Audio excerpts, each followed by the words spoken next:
டாஸ்மாக் அதிகாரிகள் பணம் கேட்டு தொந்தரவு செய்ததாக புகார் அளித்த பார் உரிமையாளர் திடீர் பல்டியடித்துள்ளார்.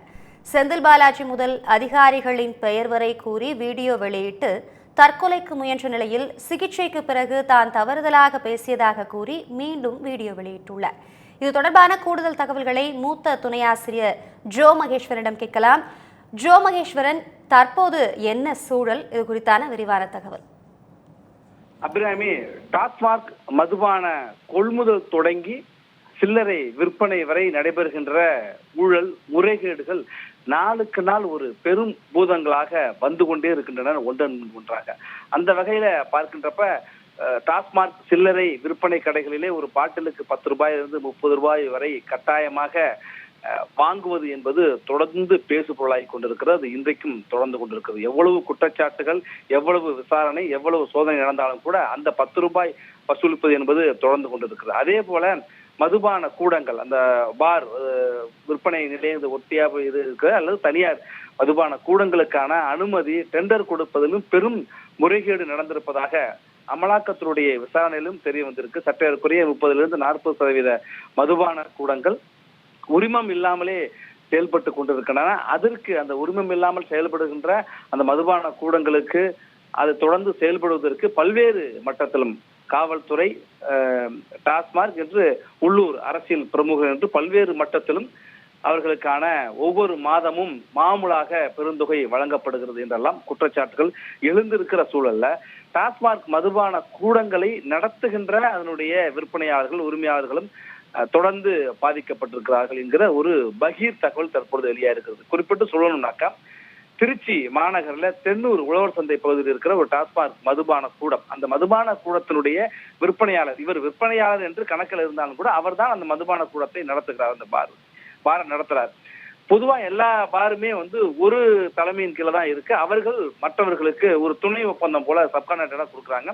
அப்படி ஒரு மதுபான கூடத்தை நடத்துறவர் தான் பாலகிருஷ்ணன் என்பார். அவர் ஒரு நேற்று முன்தினம் விஷம் குடித்து தற்கொலைக்கு முயன்று தனியார் மருத்துவமனையில சிகிச்சை பெற்று வர்றார். அவர் அந்த தற்கொலை முயற்சிக்கு முன்பாக ஒரு வீடியோவை வெளியிடுறார். அந்த வீடியோவில் நான் மாதந்தோறும் டாஸ்மார்க்குடைய மாவட்ட மேலாளர், அங்க இருக்கிற அக்கௌண்டன்ட், அதே போல காவல்துறை அதிகாரி என்று எல்லோருக்கும் மாதம் மாதம் நான் உரிய தொகையை கொடுக்குறேன், 1 லட்சத்திற்கு மேல கொடுக்குறேன் அப்படின்னு சொல்றாரு. இவருடைய கட்டுப்பாட்டுல நான் ஒரு 5-6 கடைகள் இருக்கு. அந்த கடைகள்ல இருந்து வசூல் பண்ணி கொடுக்கணும். எல்லா கடைகளுக்கும் சரியா போயிட்டு இருக்கு. ஆனா உழவு பணம் கொடுத்தாலும் கூட இன்னும் கூடுதலா கொடுக்கணும்னு சொல்லி டார்ச்சர் பண்றாங்க. நாங்க இப்படி வியர்வை சிந்து உழைச்சு நாங்க கொடுக்கிற இந்த பணத்தை வாங்கிட்டு அவங்க ரொம்ப சொகுசா நல்லவங்க போல அவங்க எல்லாம் வளம் வந்துட்டு இருக்காங்க. நான் கடனுக்கும் வட்டிக்கும் வாங்கி அவங்களுக்கு எல்லாம் கொடுத்துக்கிட்டு இருக்கேன். அப்படியெல்லாம் நாங்க கொடுத்தாலும் கூட எங்க கடையில நடவடிக்கை எடுக்கிறாங்க, எங்க கடையை மூடுறாங்க. இதுக்கு அப்புறம் எங்களால வாழ முடியாது அப்படிதான் இந்த முடிவை எடுத்திருக்கிறேன். என்னுடைய சாவுக்கு காரணம் இந்த அதிகாரிகள் தான். டிஎம், மாவட்ட மேலாளர், அங்க இருக்கிற அக்கௌண்டன்ட், காவல்துறை அதிகாரிகள் எல்லாரும் பேரையும் அவர் சொல்லி குறிப்பிட்டிருக்காரு. அவர்கள் லஞ்சத்தொகை பெற்றதற்கான வீடியோ ஆதாரமும் என்கிட்ட இருக்குன்னு அவர் முதல் வீடியோவை வெளியிட்டிருந்தார். அந்த வீடியோ நேற்று முழுக்க பெரிய சமூக வலைதளங்கள்ல வைரல் ஆகியது. அதை தொடர்ந்து அவர் மருத்துவமனை நல்வாய்ப்பாக தற்கொலைக்கு முயன்றார். இப்ப அவர் நல்லா இருக்கிறாரு.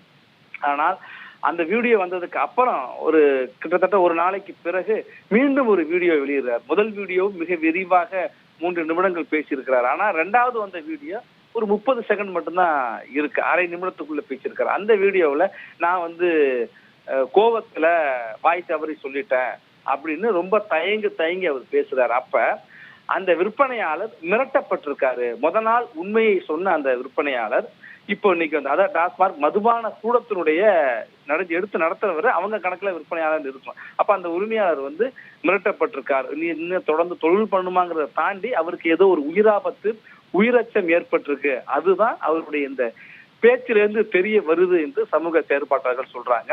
இப்ப டாஸ்மாக் டெண்டர்ல முறைகேடு, கொள்முதல் உற்பத்தியிலிருந்து முறைகேடு என்று வர்றப்ப அதனுடைய பார் உரிமையாளர்களும் மதுபான கூடங்களை நடத்துபவர்களும் பாதிக்கப்பட்டிருக்காங்க தெரிய வருது.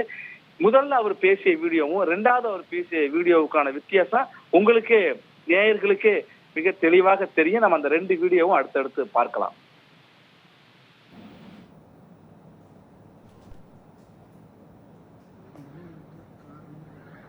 திருச்சி டாஸ்மார்க்கை சேர்ந்த டிஎம் கவுன்சிலர் அர்ஜுன் மற்றும் பிடபிள்யூடி இன்ஸ்பெக்டர் பாலகிருஷ்ணன், இந்த பிடபிள்யூடி ரைட்டர் அரவிந்த் எல்லாம் தான் காரணம். நல்லா தான் தொழில் பண்ணிக்கிட்டு அமைதியாக தான் தொழில் பண்ணிக்கிட்டு கண்டினியூவாக மாதம் 50,000 சொல்லி கேஸு போட்டு எப்படி தொழில் பண்ணுறோம் பார்க்குறேன், என்ன செய்கிறோம் பார்க்குறேன். கேஸுக்கு நான் அவனுக்கு காலி பண்ணாமல் விட மாட்டேன். வேலை செய்கிறவனுக்கு மிரட்டி நீ அவன்கிட்ட வேலை பார்த்தீங்கன்னா உனக்கு குண்டாஸ் போட்டு விட்ருவேன், அது போட்டு விட்ருவேன், இது போட்டு விட்ருன்னு சொல்லி கண்டினியூவாக மிரட்டிக்கிட்டே இருக்காங்க. இது இல்லாமல் டிஎம்மு அக்கௌண்ட்ஸ் ஏஎம் அடிச்சுட்டு இருக்காரு. அவர் எல்லா இடத்துலையும் என்கிட்ட பணம் வாங்கிட்டு தான் இருக்காரு. ஃபுல்லாக பணம் கொடுத்துட்டு தான் இருக்கேன். மாதம் பணம் கொடுத்துட்டு தான் இருக்கேன். அதுவும் இல்லாமல் இந்த டெண்டரப்போ 1.25 லட்ச ரூபா பணம் வாங்கினேன். அந்த பணமும் நான் கொடுத்தேன். யார்ட்டையும் நான் வசூல் பண்ணலை, ஒரு வேலை செய்யலை, எதுவுமே பண்ணலை. ஆனால் வேணுக்குன்னு என்னோடய கடைகளை மட்டும் 6 கடைகளை மட்டும் டிடி கொடுக்கல, க்ளோசிங் ஆர்டர் போட்டு நான் தடுத்தரு ஒன்று நிப்பாட்டிடுவேன், பிடிச்சா நீ பண்ணிக்கோ செஞ்சுக்கோ அப்படின்னு சொல்லி மிரட்டினாங்க. ஆஃபீஸ் பண்ணாங்க, பேசினாங்க. டிஎம்மும் பேசினாங்க, ஏஎம்மும் பேசினாங்க. நான் என்ன சொல்கிறேன், என்ன நீங்கள் நடவடிக்கை எடுங்க, நான் வேணான்னு சொல்கிறேன். எத்தனை இல்லீகல் பார் ஓடுது, எத்தனை இல்லீகல் பாரில் நீங்கள் காசு வாங்குறீங்க. டாஸ்மார்க்கில் ஒரு நாளைக்கு இன்னும் நான் வேலை பார்க்குற 10,216 அப்படிங்கிற கடையில் ஒரு நாளைக்கு 15,000 பாட்டில் ஓடுது. 15,000 இல்லை, 12,000 பாட்டில் ஓடுது. இது 2,000 பாட்டில் போட்டு ஓடுது. அது 17,000 ரூபா எக்ஸஸ்ஸு. அது இல்லாமல் பீரு ஆஃப் எல்லாம் சேர்த்திங்கன்னா 22 ரூபா 23,000 ரூபா எக்ஸஸ் வருது. இந்த எல்லா எக்ஸஸையும் அவர் தான் வச்சுக்கிட்டு இருக்காரு. எக்ஸஸ் ஒவ்வொரு கடைக்கும் கணக்கு பண்ணி மாதம் கிட்டத்தட்ட ஒரு 15 லட்ச ரூபாய்க்கு 20 லட்ச ரூபா வாங்குறாரு. அதில் ஏஎம்க்கு பங்கு போகுது. இதை வசூல் பண்ணி கொடுக்குறது ஜேபிங்கிற ஒரு மனுஷன் வசூல் பண்ணி கொடுக்குறாரு. இது இல்லாமல் எஸ்ஆர்எம்க்கு எல்லா டிஸ்ட்ரிக்டில் இருந்து திருச்சி, தஞ்சாவூர், புதுக்கோட்டை, விழுப்புரம், பெரம்பலூர் எல்லா ஊரில் இருந்தும் வசூல், நாகப்பட்டினம் எல்லா ஊர்லேருந்தும் வசூல் பண்ணி ப்ரோக்கரேஜ் மாதிரி பண்ணிக்கிட்டு இருக்காங்க. இப்போ ஜேபி தான் வாங்கி கொடுத்துக்கிட்டு இருக்காரு.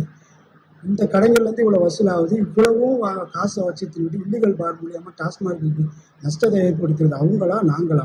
ஏன்னா போன டெண்டரில் செந்தில் பாலாஜி அண்ணன் டெண்டர் எடுத்தார்.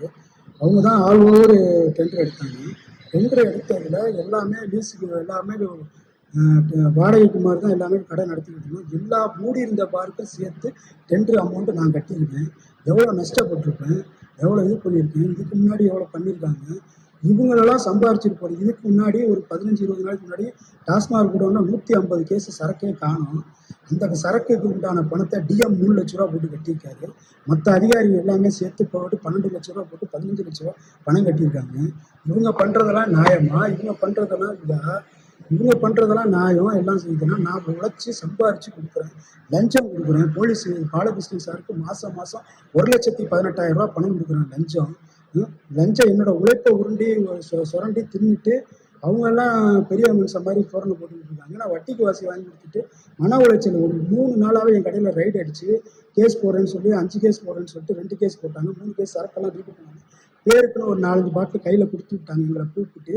இப்போ கூட நான் அவருக்கு பணம் கொடுத்தது வீடியோ ஆதாரம் என்கிட்ட இருக்குது. மொபைலில் வந்து பிசி வந்து இப்போ இன்னைக்கு காலையில் வேலன் ஹாஸ்பிட்டலுக்கு கீழே வந்து என்கிட்ட பணம் வாங்கிட்டு போகிறாங்க. அதுக்கு உண்டான வீடியோ என் ஃபோனில் இருக்குது. நான் என் ஃபோனுக்கு இருக்குது. நான் ஒரு ஒய்ஃபுக்கு அனுப்பிச்சி வைக்கிறேன். நீங்கள் அந்த வீடியோ ஆதாரமாக எடுங்க. அதுவும் இல்லாமல் டாஸ்மாகில் நிறையா இது பண்ணிக்கிட்டு இருக்காங்க. டிஎம், ஏஎம், ஜேபி, எஸ்ஆர்எம்லாம் ஒன்றும் நல்லவங்களை அதட்டு எல்லா டிஸ்ட்ரிக்ட்லையும் காசு வாங்கிட்டு இருக்காங்க. இந்த இன்ஸ்பெக்டரும் காசு வாங்கிட்டு இருக்காங்க. உழைச்சி சம்பாதிக்கிற நாங்கள் வந்து சாவணும். இவங்கெல்லாம் வந்து ஊதாரிதரமாக எல்லாமே உழைச்சி உல்லாச வாழ்க்கை வாழ்ந்துட்டு இருக்காங்க. அவங்களோட சொத்து மதிப்பு எவ்வளோன்னு எனக்கு தெரியல. எல்லாம் நாங்கள்லாம் கஷ்டப்பட்டு சம்பாரித்து கொடுத்துக்கிட்டு இருக்கோம். எங்களெல்லாம் விட்டு இது மாதிரி பண்ணிகிட்டு இருக்காங்க. அதனால் என்ன பண்ணுன்னு தெரியாமல் ஏதோ வாய் வாரத்துக்கு முன்னாடி இந்த மாதிரி ஏதோ பேசிட்டேனே, இதுக்கு எந்த சம்மந்தமும் கிடையாது. நான் சுயநோட கூட சொல்லி எதுக்கு எந்த சம்மந்தமும் கிடையாது. இது தெரியாமல் சொன்ன வார்த்தைகள் அதிகாரிகளும் காவல்துறை அதிகாரியும் ட்ரீட்மெண்ட் இருந்தாச்சும் யோசிக்கிறீங்களோ தெரியாமல் அதுக்கு எந்த